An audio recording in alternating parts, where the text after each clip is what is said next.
Good morning student. अपन पढ़ रहे हैं पाठ्यक्रम की उपयोगिता। पाठ्यक्रम की उपयोगिता में बताया गया है कि पहला पॉइंट है क्या और कितना ज्ञान। पहला पॉइंट है अपना क्या और कितना ज्ञान। क्या और कितना कितना ज्ञान। क्या और कितना ज्ञान। प्रिय विद्यार्थियों, क्या और कितना ज्ञान, इसमें ये पता लग जाता है कि शिक्षा मतलब अध्यापक को और विद्यार्थी को पाठ्यक्रम के अनुसार कितना ज्ञान है, कितना दोनों में ज्ञान है, उसका पता लग जाता है। पाठ्यक्रम का जब अपन उपयोग करते हैं, पाठ्यक्रम का उपयोग किया जाता है, तो पाठ्यक्रम का उपयोग करने पर इसमें पता लग जाता है कि कितना ज्ञान है, क्या है। तो इस चीज का अध्यापक को पता लग जाता है और विद्यार्थी को भी पता लग जाता है। तो कहने का मतलब ये है क्या और कितना ज्ञान। क्या और कितने ज्ञान में एक तो होते हैं विद्यार्थी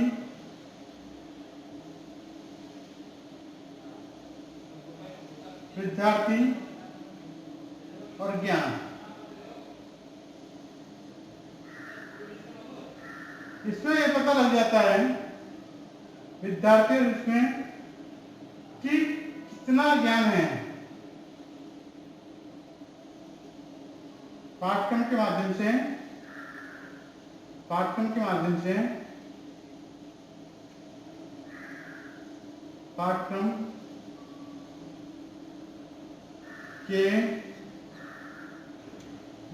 से ये पता लग जाता है कि कितना तो ज्ञान है और कितने समय में इसे पूरा करवाना है। कितने समय में पूरा करवाना है, कितने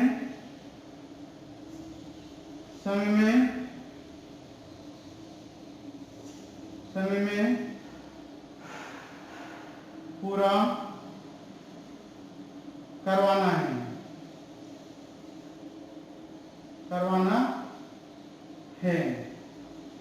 तो कितने समय में पूरा करवाना है, इससे क्या पता लगेगा कि समय का पता लग जाता है। समय का पता लग जाता है। तो कहने का मतलब ये है कि क्या है, विद्यार्थी को क्या तो पढ़ना है, विद्यार्थी को क्या पढ़ना है, क्या पढ़ना है, क्या पढ़ना है, विद्यार्थी को क्या पढ़ना है और कितना पढ़ना है, और सिलेबस कितना पढ़ना है। इस चीज का पता लग जाता है पाठ्यक्रम के माध्यम से, पाठ्यक्रम के द्वारा। तो कहने का मतलब यह है कि इसके बिना शिक्षक अब क्या है, पाठ्यक्रम का उपयोग शिक्षक भी। अब आता है शिक्षक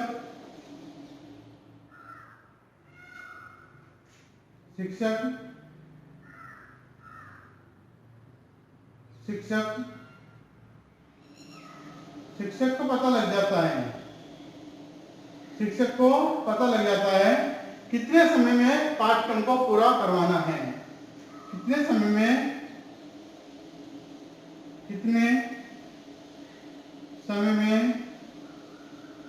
पाठ्यक्रम को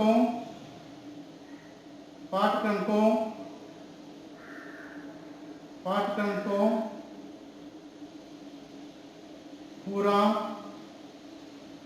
कराना है। कहने का मतलब यह है कि क्या और कितना ज्ञान में, क्या और कितना ज्ञान में यह बताया गया है कि एक तो अध्यापक को यह पता लग जाता है कि किसी सब्जेक्ट का क्या तो सिलेबस है, क्या सिलेबस है, क्या पाठ्यक्रम है और उसको कितने समय के अंदर पूरा करवाना है, इस चीज का पता लग जाता है। दूसरी बात यह है कि इतने समय के अंदर इसे पूरा करवाना है। तो क्या और कितना ज्ञान में ये बताया गया है और विद्यार्थी को भी ज्ञान हो जाता है, विद्यार्थी को भी ज्ञान हो जाता है कि इतने समय में इसे पूरा करवाना है। विद्यार्थी को पता लग जाता है कितने समय में इसे पूरा करवाना है। विद्यार्थी को पाठ्यक्रम के माध्यम से पता लग जाता है कि ये पढ़ना है और इसको अपन को समझना है। तो कहने का मतलब ये है कि विद्यार्थी को पता लग जाता है कि ये पूरा करना है, जितना सिलेबस है इसके अकॉर्डिंग इसे पूरा करना है। फिर उसके बाद आता है समय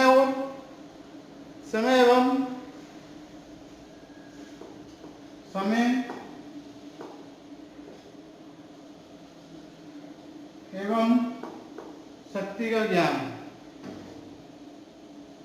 समय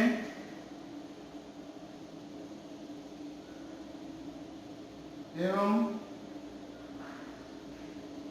शक्ति का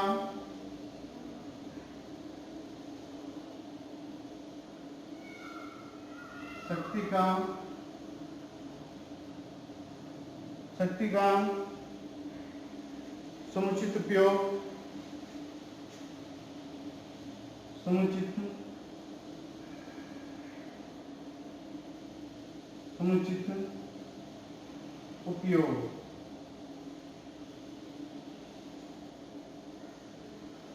समय और शक्ति का समुचित उपयोग। पाठ्यक्रम के माध्यम से इसमें इस पॉइंट में ये बताया गया है कि कितने समय के अंदर इसे पूरा करवाना है, क्योंकि पाठ्यक्रम आता है,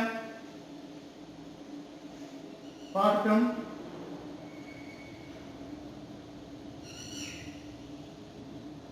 के बाद शिक्षक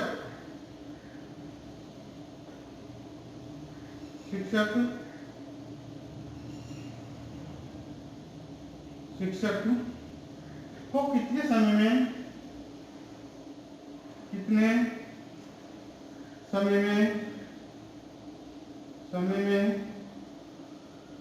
पूरा करवाना है,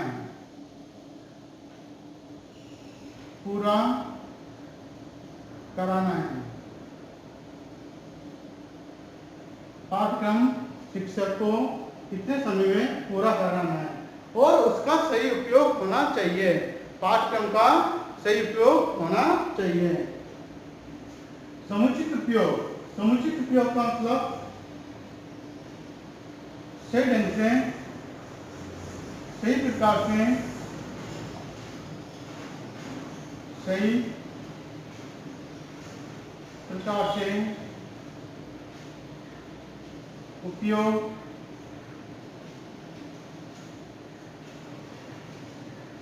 उपयोग होना चाहिए, सही ढंग से उपयोग होना चाहिए, सही ढंग से क्या होना चाहिए, उपयोग होना चाहिए। और उससे ढंग से जब उपयोग होगा तो उपयोग होने के बाद जब विद्यार्थी सही ढंग से सीख पाएंगे, विद्यार्थी सही ढंग से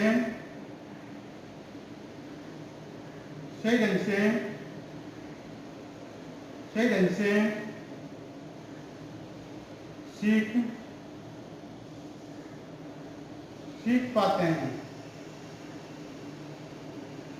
विद्यार्थी सही ढंग से सीख पाते हैं।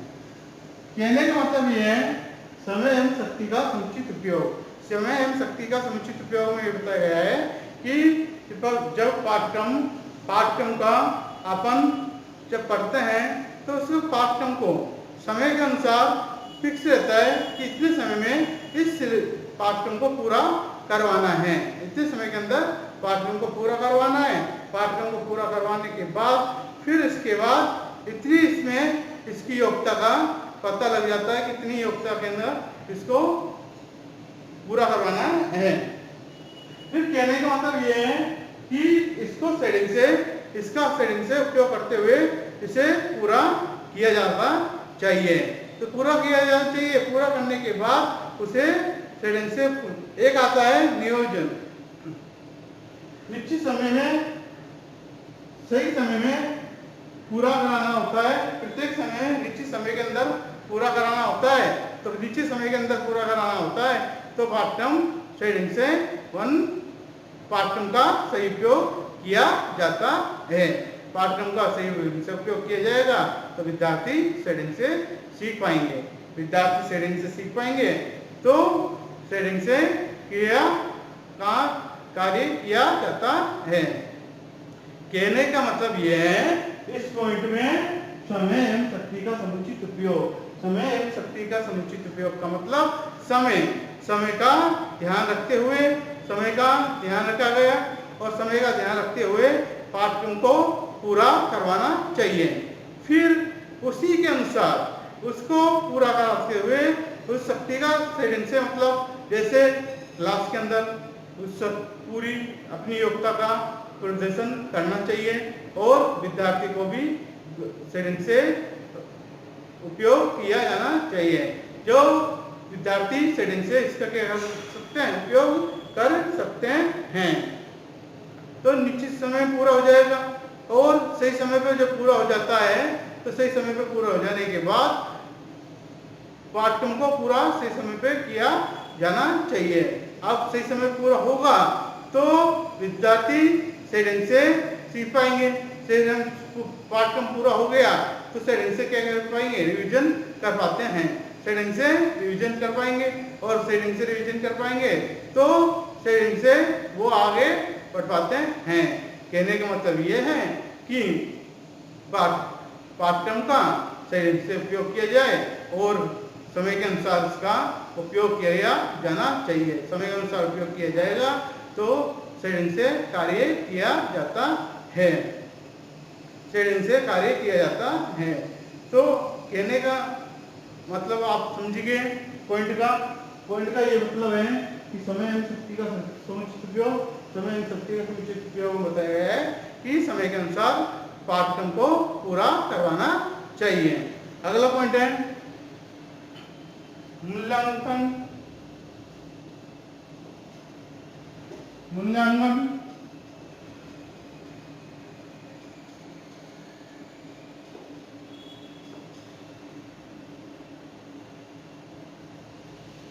मूल्यांकन तीसरा पॉइंट मूल्यांकन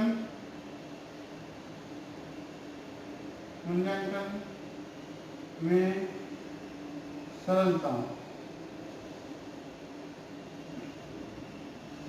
मूल्यांकन में सरलता दो प्रकार से होती है। मूल्यांकन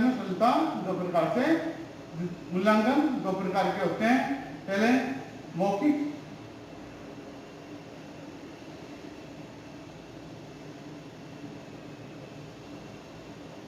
दूसरा लिखित।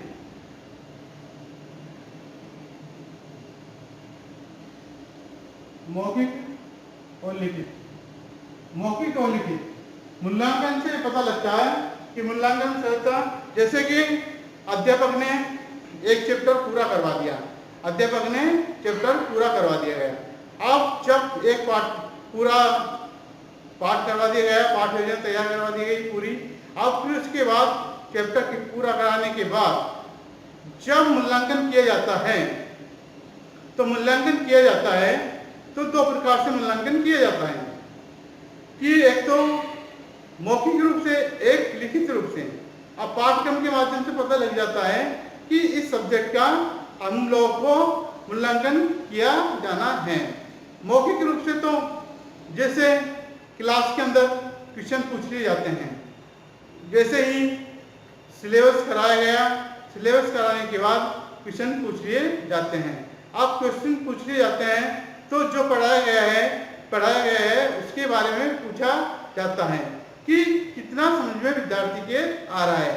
तो इसमें पता अध्यापक को भी लग जाता है कि क्या तो समझ में विद्यार्थी को आ रहा है या नहीं आ रहा, और इसे जो मूल्यांकन करने से ये मालूम हो जाता है कि सही ढंग से कि भाई विद्यार्थी को भी बेनिफिट है कि वो समय पर याद कर लेते हैं।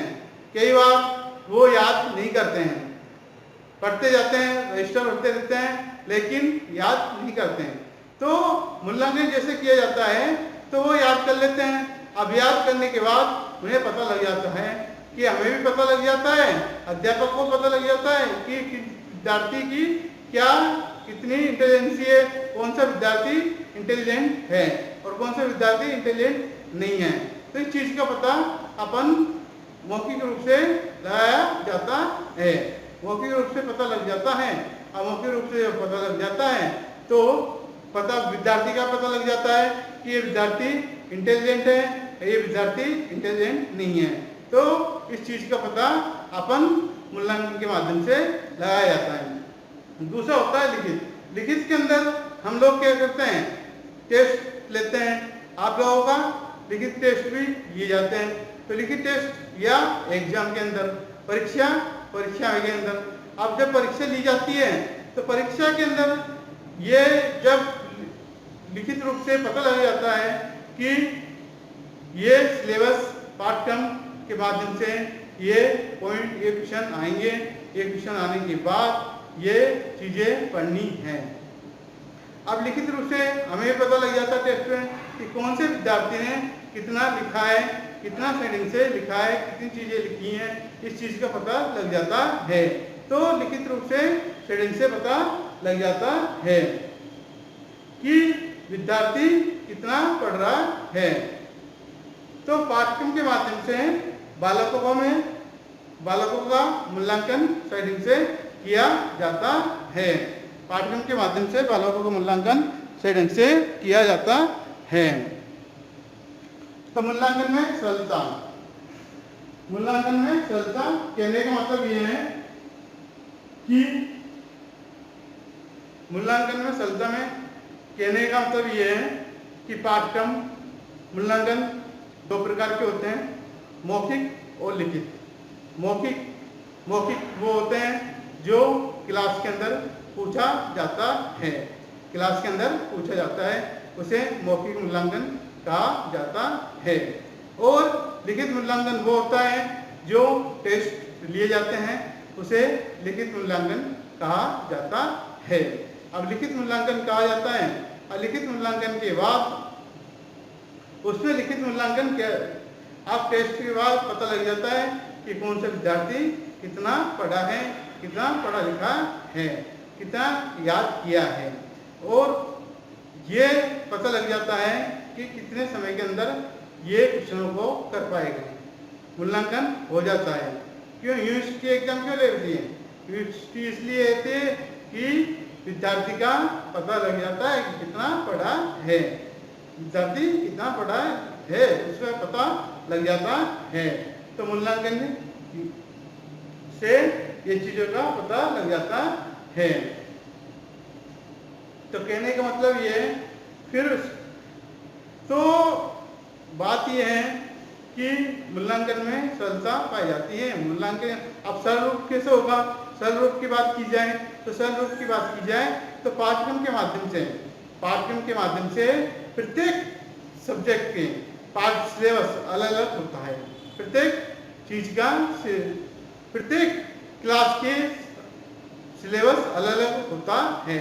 आप प्रत्येक क्लास में देख लीजिए, आप पहली से लेके आज तक या बीएड तक आप लोग देख लें कि प्रत्येक का अलग अलग सिलेबस होता है। अब सिलेबस अलग अलग होता है तो अलग अलग होने के नाते अलग अलग पाए जाते हैं। तो सिलेबस अलग अलग है।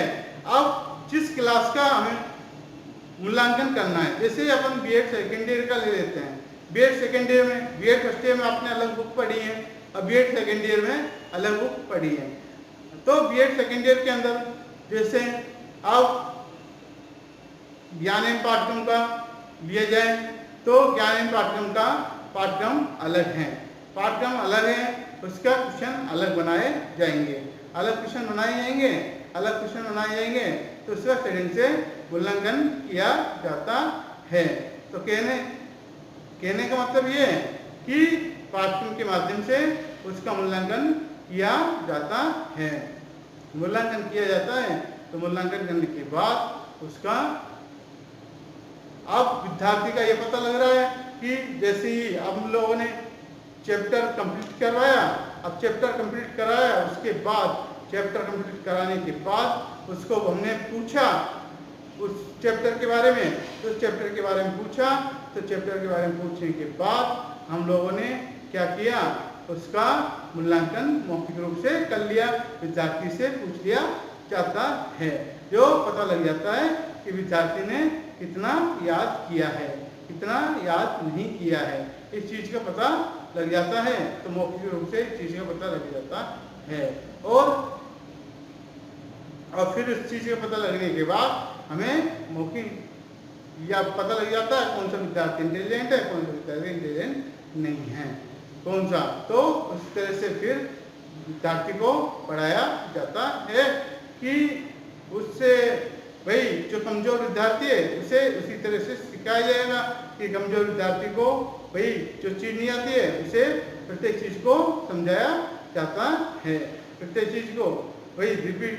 हम जैसे कि एक पहली बार समझ में नहीं आता है तो दूसरी बार समझाते हैं, तीसरी बार समझाते हैं उस चीज को, और चौथी बार समझाते हैं तो हम लोग उसको मतलब प्रत्येक बालक के समझ में आ जाए, और समझने के बाद फिर उसको याद करवाया जाता है, याद करवाया जाता है तो याद हो जाता है, और याद होने के बाद फिर उसके बाद वो सेटिंग से याद कर पाते हैं, तो याद कर पाते हैं।